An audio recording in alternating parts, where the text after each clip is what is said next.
Philosophers and scientists alike have been debating on the existence of free will for centuries now. But do you know, in the Quran, the free will is explicitly mentioned in a profound yet simple way. Or is it yet simple yet profound way? Da da da da da da da da da da da da da da da da da. Bismillahirrahmanirrahim. Rabbi shrah li sadri wa yassir li amri wahlul 'uqdatan min lisani yafqahu qawli.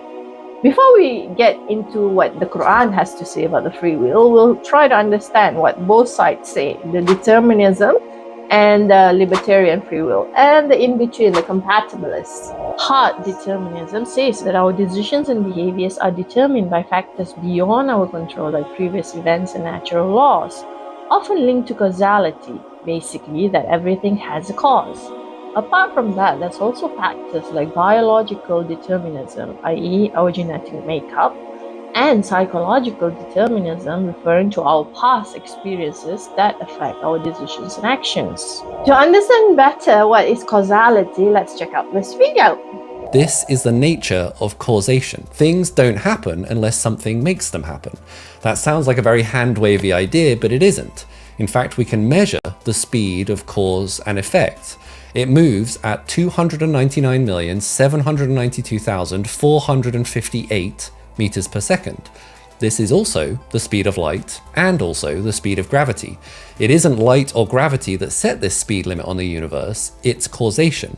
Hence, two totally unrelated phenomena move at this same universal speed limit. If we extend this idea, these causes cause effects, which must in turn then be the causes of other effects, on and on further down the line. So there is a causal link of connectivity stretching all the way through time from the Big Bang to you here now watching this video.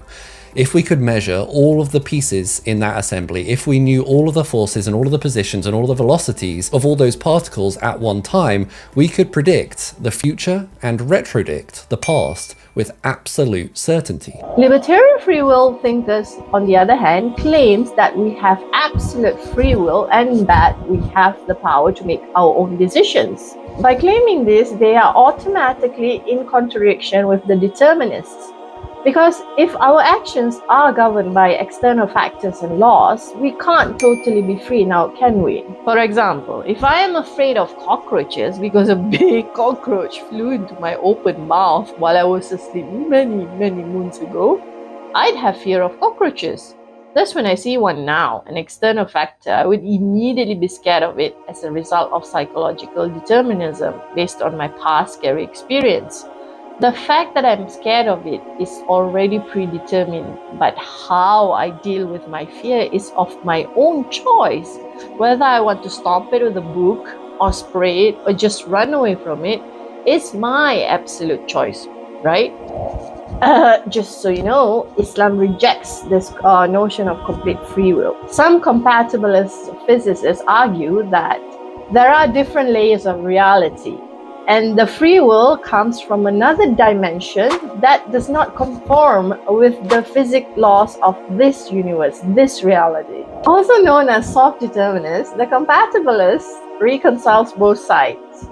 They basically do agree that everything is governed by universal laws, but they say that we have free will to a certain extent out of our own actions without an external stimuli. According to a book by William James titled Human Immortality, Two Supposed Objections to the Doctrine, he produces two models of consciousness and the brain.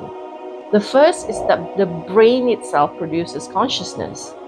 And second, brain receives consciousness from outside of this physical world and transmits that consciousness. Starting to sound more like Islamic point of view of the existence of ruh and of the unseen ghaib world, doesn't it? Determinists often refer to this experiment carried out by the late Benjamin Libet in the 1980s to strengthen their argument.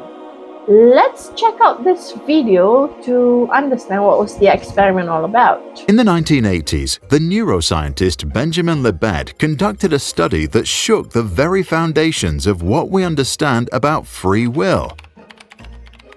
Libet wanted to find out whether our mind prepares for a movement before we are consciously aware of it, and so he and his team set up an experiment. Participants in the study were asked to flex their wrists whenever they felt the urge to do so. While doing so, Libet monitored their brain activity, EEG, through electrodes placed on their heads and found activity before the people decided to move their hands. In other words, the brain started the process way before the person decided to do it. When we plot a graph measuring time and brain activity, known as readiness potential, the movement started at time 0.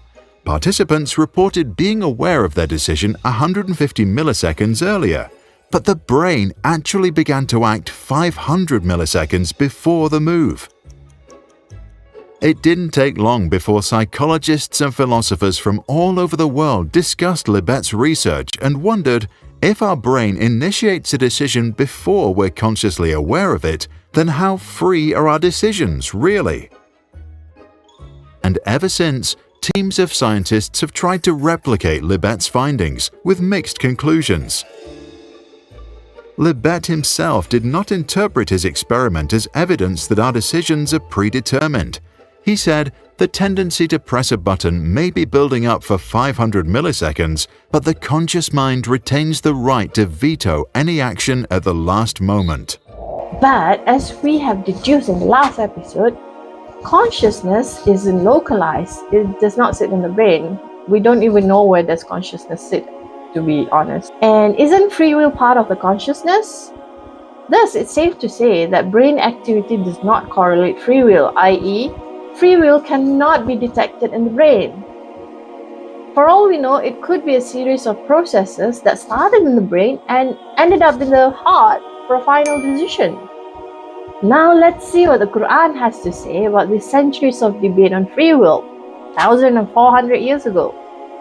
In this verses 29 of Surah Al-Insan, Allah here beautifully summarizes free will in these concise yet precise verses. And I am not a mufassirin, guys. I'm simply reiterating the tadabbur reflection by Ustad Numan Alihan. Basically, nothing happens without the will of Allah. To visualize, our will is that tiny dot in the big circle, and Allah's will for us is that big circle. It's our own free will to decide whether or not to follow His righteous path. Once we decide to take up on that path, then Allah knows with His infinite knowledge and wisdom what to put in that big circle. Our will is a subset of Allah's will, but we still do have some free will to a limited extent. Allah provides the capacity and premise for us to exert our free will. Imagine Allah's big circle is sort of like a veto power. We are allowed to decide and take actions within our small dot. But should He wishes to, He can veto us out. For example, I wanted my uncle to fall down the stairs so I can inherit his money. I put banana peel on every step, but he carefully took his steps and didn't fall. I willed, but Allah's will overtook and vetoed my will. Now, what's more profound in the last verse is the word man, which means who in Arabic. Here is a word play, has double meaning, the subtlety of the Arabic language. It refers to both he who Allah wills and he who us wills. In other words, Allah is saying here, Allah wants to enter anyone into His mercy, aka His Jannah, who wants that for themselves too. Another profound meaning here in this verse is that the criteria to enter into His mercy is simply you want it or not. If you want, Allah will admit you into His mercy, and the criteria into His mercy is so broad. On the contrary, criteria to earn His severe punishment is tight. There's double emphasis here for the wrongdoers. Normal sentence without the emphasis would be, He prepared severe punishment for the wrongdoers. In this verse, however, and for the wrongdoers, for them He prepared severe punishment. In Arabic, when the details, in this case the wrongdoers, is brought forward in a sentence, is to show emphasis. And then for them, lahum, is another emphasis which shows the criteria to be punished has been so narrowed down that we will only and only receive severe punishment if we are among the wrongdoers. That goes to show just how merciful Allah is. Sons of Prophet Adam alayhi salam are the best of creations with two distinct virtues. The first is intellect and the second is free will. Intellect is demonstrated when Prophet Adam alayhi salam was taught the name of all things by Allah, the All-Knowing and the All-Wise. And free will was demonstrated when Prophet Adam alayhi salam was seduced by the devil to eat the forbidden fruit in Jannah.